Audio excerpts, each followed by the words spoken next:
Hello guys, मेरे YouTube channel में आपका स्वागत है। मेरा नाम मनमोहन मिश्रा है। तो आज मैं आपको इस वीडियो में बताने वाला हूं बेस्ट एसआईपी ग्रोथ प्लान। जी हां, मैं आपको यहां पे टोटल 5 म्यूचुअल फंड के बारे में बताने वाला हूं जिसमें आप एसआईपी कर सकते हैं, जो कि डायरेक्ट ग्रोथ प्लान है। तो मैं आपको पूरा डिटेल में बताऊंगा ये 5 म्यूचुअल फंड क्यों है। देखिए, आप ये मत बोलिए कि ये जो 5 म्यूचुअल फंड है ये म्यूचुअल फंड मिसिंग है, ये क्यों नहीं आपने बताया। मैं आपको ये जो 5 म्यूचुअल फंड के बारे में बताने वाला हूं, ये बेसिकली रिस्क कम लेके आपको रिटर्न अच्छा खासा दिलवा देते हैं। क्योंकि देखिए, रिस्क मतलब यहाँ पे वॉलेटिलिटी आपको बहुत कम देखने को मिलेगी और रिटर्न भी बहुत मैसिव देखने को मिलेगा। ऐसे ही आपको मैं 5 म्यूचुअल फंड बताने वाला हूं। तो मेरे चैनल को सब्सक्राइब जरूर कर दीजिएगा, मैं वीडियो लाता रहता हूं। चलिए शुरू करते हैं। नंबर 5 में जो आपका आता है वो आपका कोटक इमर्जिंग इक्विटी फंड, जो कि डायरेक्ट प्लान इसका आप परचेज कर सकते हैं। इसके साथ साथ मैं आपको एक और फंड बताऊंगा जो कि है Motilal Oswal mid cap fund, लेकिन उसमें थोड़ा सा रिस्क हाई रहता है as compare to Kotak emerging equity fund. दोनों ही मतलब मिड कैप फंड है, ये मत सोचिए कि दोनों अलग अलग कैटेगरी के फंड है। आप इसमें इन्वेस्टमेंट कर सकते हैं, उसमें भी कर सकते हैं, लेकिन आप रिस्क थोड़ा ज्यादा ले सकते हैं। तो तब आप मोतीलाल ओसवाल का मिड कैप फंड चूज कर सकते हैं। लेकिन अगर आप रिस्क कम लेना चाहते हैं तो आप कोटक इमर्जिंग इक्विटी फंड को चूज कर सकते हैं। तो यहाँ पे अगर आप देखें तो कैटेगरी इसका अगर देखें तो मिड कैप है और रिस्क हाई रहेगा डेफिनेटली, लेकिन मोतीलाल ओसवाल मिड कैप से थोड़ा कम रहेगा। और 5 ईयर का अगर एनुअलाइज रिटर्न देखें तो 18 से 20% तक का रेंज है। नंबर 4 में हो गया आपका पराग पारिक फ्लेक्सी कैप फंड। जी हाँ, इससे तो हर कोई बंदा जानता है, फ्लेक्सी कैप कैटेगरी का सबसे बड़ा फंड है और बहुत ही आप कहते हैं हीरोइक फंड इसको आप मान सकते हैं। क्योंकि जो फ्लेक्सी कैप फंड की अगर कैटेगरी रिटर्न देखिए तो ऑल टाइम रिटर्न 16 से 17% तक का रिटर्न है। और अगर आप कोई भी फ्लेक्सी कैप फंड उठा लीजिए उसमें आपको रिटर्न वही 16 से 17% तक का ही ऑल टाइम रिटर्न मिलेगा। लेकिन जो पराग पारिक फ्लेक्सी कैप फंड है इसका ऑल टाइम रिटर्न देखिए तो 21% तक का मैसिव रिटर्न है। और इसमें वॉलिडिटी से भी आपको बचाता है। जी हाँ, वॉलिडिटी से भी आपको बचा के आपको इतना मैसिव रिटर्न दिलवाना ऑलमोस्ट आपको लगेगा कि इम्पॉसिबल है, लेकिन इसने पॉसिबल करके दिखाया है। और इनके जो पोर्टफोलियो में 70% तक का लार्ज कैप कंपनीज है और 30% तक का अगर आप देखेंगे मिड कैप या स्मॉल कैप फंड में इन्वेस्टमेंट हो रखा है। और वो जो 70% में जो लार्ज कैप कंपनीज है उसमें भी अगर आप देखेंगे तो कई सारे आपको फॉरेन इक्विटीज भी मिल जाएंगे, जो फॉरेन की बड़ी कंपनीज है, जैसे आपको गूगल हो गया, फेसबुक हो गया, आपका अमेजोन हो गया। ऐसे कई सारे फॉरेन की इक्विटीज भी आपको मिल जाएंगी। तो ये एकदम बेस्ट फंड अगर देखा जाए फ्लेक्सी कैप कैटेगरी का फंड है। अगर इसका कैटेगरी देखें तो फ्लेक्सी कैप कैटेगरी का है और रिस्क की बात करें तो मॉडरेट टू हाई। और 5 ईयर का रिटर्न अगर देखें तो 19 से 21% तक का रिटर्न है। मतलब फ्लेक्सी कैप कैटेगरी सबसे ज्यादा रिटर्न इसने दिया और रिस्क भी कम लेके चला है। नंबर 3 में जो आता है वो आपका एसबीआई फोकस्ड इक्विटी फंड। तो बेसिकली ये फोकस्ड इक्विटी फंड है। तो फोकस्ड मतलब टोटल इन्होंने 30 से 50 स्टॉक्स चूज कर रखे हैं।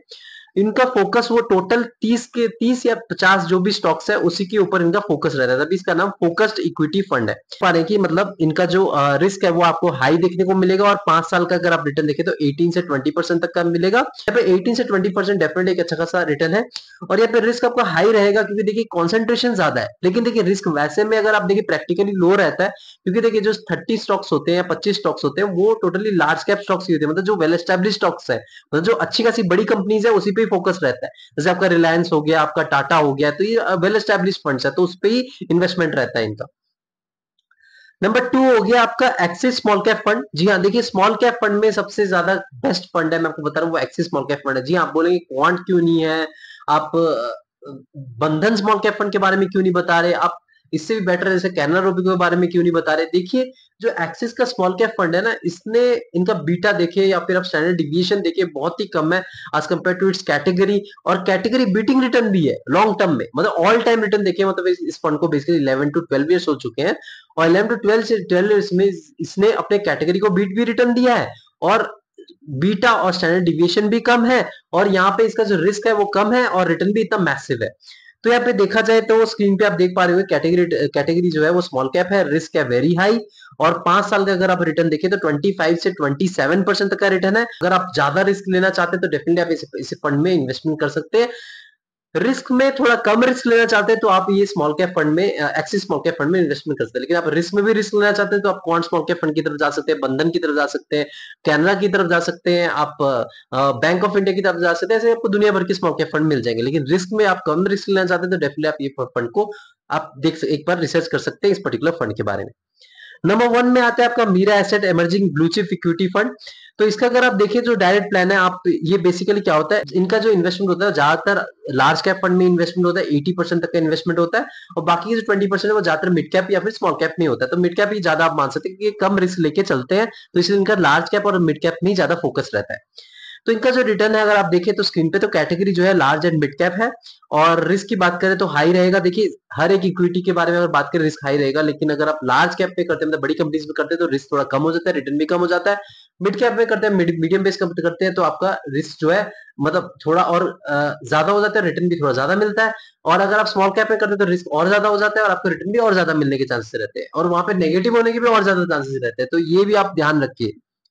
तो यहाँ पे अगर आप देखिए 5 साल का एनुअलाइज्ड रिटर्न 20 से 22% तक का रिटर्न है, रिस्क हायर है। अगर आप ये फंड भी अगर आप देखें तो इसके अलावा भी अगर आप पता तो कैनरा रोबेो का ब्लू चिप फंड है, उसमें भी आप अगर देख सकते हैं, और उसमें भी आप इन्वेस्टमेंट कर सकते हैं। वो एक बुरा फंड नहीं है, एकदम बढ़िया फंड है। तो ऐसे आप रिसर्च करेंगे तो आपको ज्यादा पता चलेगा। तो मैंने आपको ये जो टोटल 5 फंड बताए हैं, आप इसमें रिसर्च करके इन्वेस्टमेंट कर सकते हैं। और अगर आपके पास टाइम फ्रेम 10 साल तक है तो डेफिनेटली आप ऐसे फंड को सिलेक्ट करके आप आंख बंद करके इन्वेस्टमेंट कर सकते हैं। लेकिन टाइम फ्रेम 10 साल तक आप थोड़ा इम्यून हो जाते हैं, जो वॉलिटिलिटी है या फिर आपका मार्केट रिस्क है या फिर मैनेजमेंट रिस्क है, सो थोड़ा बहुत आपको इम्यूनिटी मिल जाती है। तो मेरे चैनल को सब्सक्राइब जरूर कर दीजिएगा। मैं सिर्फ बताता हूँ। Thank you.